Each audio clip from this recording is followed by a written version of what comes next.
Sejumlah petani Venezuela menempuh perjalanan ratusan kilometer ke kota Caracas untuk menawarkan hasil panen mereka agar ditukar dengan makanan yang tahan lama seperti tepung, nasi, atau pasta. Los trueques se está dando porque la gente no está recibiendo mucho dinero, el sueldo no alcanza para comprar nada. Sebuah studi belum lama ini dari NCOVI, organisasi independen yang mengumpulkan informasi dari rumah tangga Venezuela menunjukkan sekitar 80% warga Venezuela tidak punya cukup uang untuk membeli bahan pangan pokok. Kebanyakan dari mereka yang menawarkan barter berasal dari populasi di pedalaman di mana pekerjaan langka. Selama beberapa dekade, Venezuela merupakan negara paling makmur di Amerika Selatan. Tetapi, sekarang Venezuela tertinggal di belakang di kawasan Amerika Selatan. Syok penurunan harga pada tahun 1080-an tidak menjadi pembelajaran bagi Presiden Hugo Chavez. Akibatnya, penurunan tajam harga minyak pada 2014 memiliki dampak yang cukup signifikan pada perekonomian Venezuela karena tidak adanya penahanan akan adanya syok harga minyak. Selain itu, nilai tukar uang Boliviar melemah terhadap dolar AS sejak awal 2016. Kebijakan penggantian uang kertas 100 Boliviar terhadap uang kertas lainnya belum cukup karena produksi barang telah anjlok dan biaya impor dalam mata uang lokal telah meroket.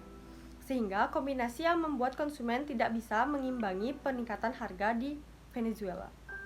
Penyebab krisis Venezuela.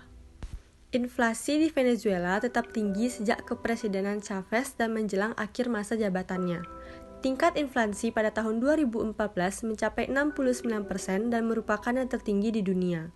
Angka tersebut kemudian meningkat menjadi 181% pada tahun 2015, 800% pada tahun 2016, 4.000% pada tahun 2017, dan 833.997% pada Oktober 2018. Pada November 2016, Venezuela memasuki periode hiperinflasi. Menurut Indeks Persepsi Korupsi Transparansi Internasional, korupsi di Venezuela sangat tinggi. Awal kemunculan korupsi di Venezuela adalah minyak. Transparansi Internasional saat ini menempatkan Venezuela di antara 20 negara terkorup di dunia. Negara itu dulunya adalah negara yang kaya di Amerika Latin, tetapi sistem yang korup bersama dengan jatuhnya harga minyak mendorong negara itu ke dalam krisis politik dan ekonomi. Menurut Bloomberg, produksi minyak makin menurun hingga 100.000 barel per hari pada bulan Februari. Universitas Pusat Venezuela mengatakan produksi minyak ini mencapai titik terendah dalam 70 tahun terakhir. Krisis Venezuela ini belum berakhir. Harga minyak telah meningkat dan seharusnya menyuntikkan dana yang sangat diperlukan pemerintah. Tetapi, kurangnya penanaman modal prasarana umum berarti produksi pemerintah minyak negara PDVSA menurun, sehingga semakin sulit untuk bangkit. Ditambah lagi, ratusan ribu warga Venezuela meninggalkan negaranya, menimbulkan kelangkaan penduduk berkualitas dan masa depan menjadi tidaklah terlalu menggembirakan.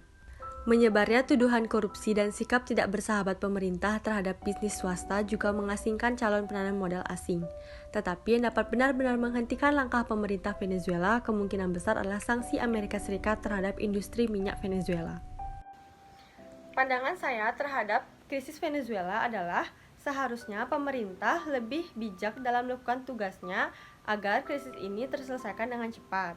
Tidak melakukan korupsi dan tidak membuat kebijakan-kebijakan yang aneh sehingga Venezuela bisa bangkit. Juga memaksimalkan ekspor atau impor minyak yang merupakan salah satu sumber ekonomi paling besar di Venezuela.